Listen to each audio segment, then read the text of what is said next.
Hey folks, today we are talking about key number 10 in the Major Arcana, and it's usually titled the Wheel or the Wheel of Fortune. This card, really, the last one we saw, the Hermit and Guidance, and it was talking about our internal guidance. With the Wheel of Fortune, we come to a point where a wheel represents motion. In a lot of senses, the wheel represents the 8 directions, and in certain traditions, it represents turning turning of the seasons. So again, there's this idea of motion, of cyclical motion. Now, if you refer back to key number 7, the Chariot, and how that was talking about being in alignment with your higher self and being able to guide or drive your chariot with these forces that were pulling you forward. And to be centered and grounded and deliberate in how you move forward. Well, imagine if you were driving a chariot or wagon that was horse-drawn cart of some kind and the wheel broke, right? So the wheel of fortune tends to represent those circumstances and situations that can come up unexpectedly, and how sometimes even we can recognize the cycles, either with the moon cycles or the sun cycles and the season changes, or weather changes that goes along with the seasons, or so many different things, planetary cycles, right? Retrogrades and stations and movements. All of these things about, it's not just about time, like clock time, but it's also about the movement of energy, the transformation and the transitioning of energy. And when you come to the Wheel of Fortune card, you know, when we have a tendency to be stuck in a bad habit, whether it's a habit of thought, or it's always a habit of thought, but a habit of behavior, without knowing what the underlying thoughts are, or the underlying energies or vibrations that are governing that behavior, or our inability to get out of it. So the idea of like stuck in a rut, or having some of this karmic cycle thing, like you know every year at this particular time, this particular challenge always seems to come up, or this particular feeling, or this particular thought or behavior pattern, right? And we kind of get stuck in some of those patterns. So to a certain extent, the Wheel of Fortune is also a lot about our karmic state, our state of how deliberate are we being in how we handle the circumstances and changes that come up. So it brings the Chariot card forward even farther, right? Is it free will or determination? Are you being deliberate and centered and aligned? Or have you not noticed where certain things that are not serving you are coming up? Or are you taking the time to appreciate the transitions and the changes and the growth cycles and things that move through?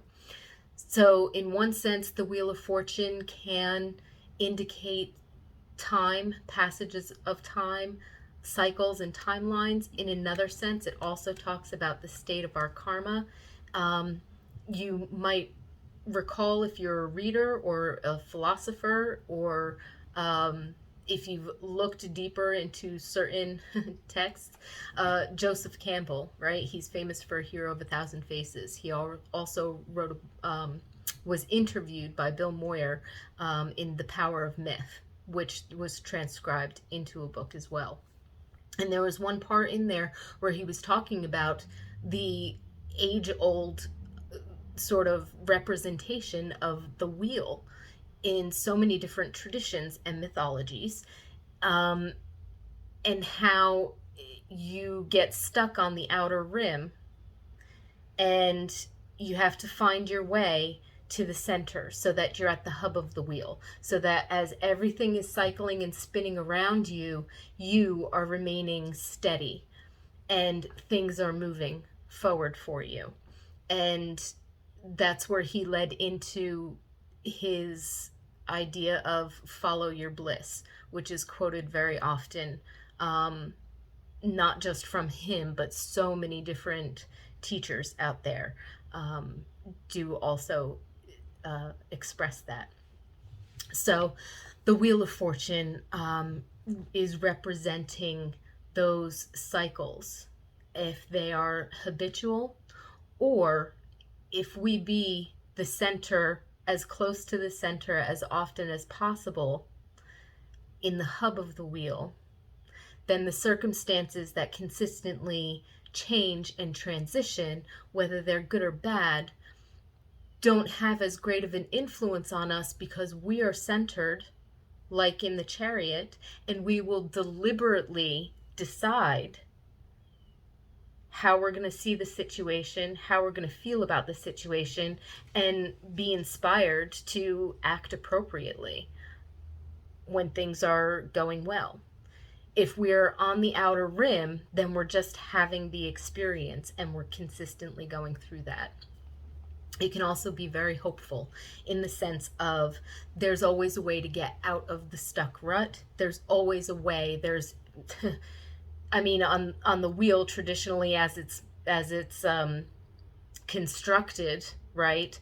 8 directions. So although there's a million and one paths to get to your center, right? It's talking that idea of there's multiple ways to get back to center, and you have to find one. Maybe it's the easiest one to come by. Maybe it's one that you're familiar with or not familiar with, whatever the idea might be. But in that moment, using that tool, using that rim in order to get yourself from the outer edge of the wheel right into the center. And so the Wheel of Fortune card is really a powerful reminder to not just appreciate growth and cycles and changes, but also to, again, remember some of what you learned from being centered and aligned in the Chariot card, being deliberate and decisive, what actions you're taking, how poised, centered, and ready from the Strength card are you?